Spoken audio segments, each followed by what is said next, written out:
నమస్కారం.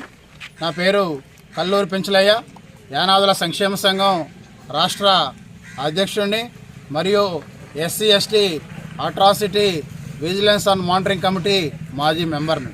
ఏదైతే ఈరోజు సైదాపురం మండలం మొలకలపూళ్ళ పంచాయతీ కమ్మవారిపల్లి గ్రామానికి సంబంధించి ఏదైతే దళిత గిరిజనులు అనేక సంవత్సరాలుగా నిమ్మ చెట్లు సాగు చేసుకొని తద్వారా ఏదైతే ఆ యొక్క నిమ్మ ఫలసాయం ద్వారా వాళ్ళందరూ కూడా జీవనం సాగిస్తూ ఉన్నారు.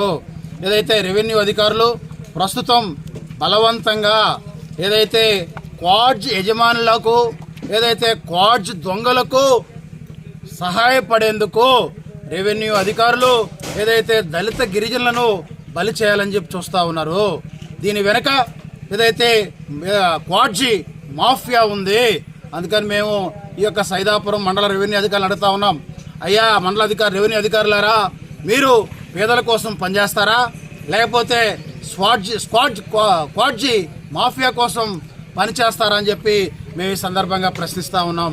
అందుకని మేము ఒకటే తెలియజేస్తూ ఉన్నాం, ఏదైతే సైదాపురం మన మొలకలపూళ్ళ పంచాయతీకి సంబంధించినటువంటి కమ్మవారిపల్లిలో ఏదైతే దళిత గిరిజనులు అనేక సంవత్సరాలుగా సాగు చేసుకుంటున్నటువంటి పొలాలను వాళ్ళందరూ కూడా నిమ్మ సాగు చేసుకొని ఉన్నారు.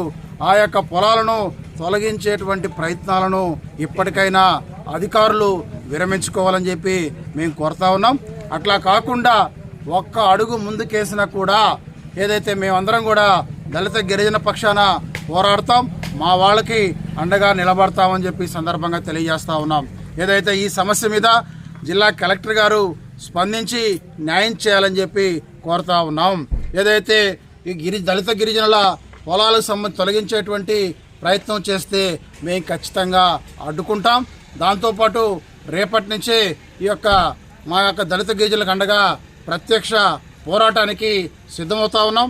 ఇప్పుడు మేమందరం కూడా పొలం దగ్గరికి వెళ్తున్నాం, అక్కడే ప్రత్యక్ష కార్యాచరణ ప్రకటిస్తామని చెప్పి ఈ సందర్భంగా తెలియజేస్తూ ఉన్నాం. ఇంకోటి కూడా చెప్తా ఉన్నాం, అయ్యా రెవెన్యూ అధికారులారా, ఈ సైదాపురం మండలంలో వందలాది ఎకరాలు ఆక్రమణకు గురైనాయి. మరి రెవెన్యూ అధికారులకు అవి కనిపించట్లేదా? రెవెన్యూ అధికారులకు పేదలైనటువంటి అమాయకులైనటువంటి దళిత గిరిజనులు 25 సంవత్సరాలుగా సాగు చేసుకున్నటువంటి భూములే కనిపించాయని చెప్పి ఈ సందర్భంగా ప్రశ్నిస్తూ ఇంకోటి కూడా చెప్తా ఉన్నాం, మీరు క్వాడ్జీ మాఫియా పక్షాన్ని నిలబడతారా, పేదల పక్షాన్ని నిలబడతారా? రెవెన్యూ అధికారులే తేల్చుకోవాలని చెప్పి కోరుతా ఉన్నాం. ఈ విషయంలో ఖచ్చితంగా మేము దళిత గిరిజనుల పక్షాన పోరాట